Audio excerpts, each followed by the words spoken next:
ব্যবস্থা থাকবে, এক লাইনে দুইজন, প্রত্যেক লাইনে দুইজন করে। হ্যাঁ, এরপরে যারা খানা দিবেন আগে ঠিক করে নেন যে কে কোন লাইনে দিবেন, যে যে লাইনে দিবেন সেই লাইনে দিবেন, তা না হলে বিশৃঙ্খলা হবে। আপনি গাইয়ে দিবেন, খাদ্য বিভাগের যে দায়িত্বে আছেন আপনারা একটু মেহেরবানি করে তাদেরকে একটু ঠিক করে দেন। মাসুম ভাই, কে কোন লাইনে খানা দিবে,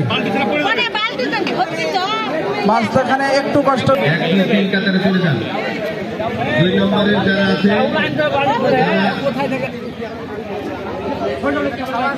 আপনাদের খাবার পরিবেশনের জন্য, ভিতরে ঢোকার জন্য, এজন্য কাজ যদি আমরা সক্রিয়ভাবে সবাই করি তাহলে অবশ্যই সুচারুভাবে সম্পূর্ণ হবে ইনশাআল্লাহ।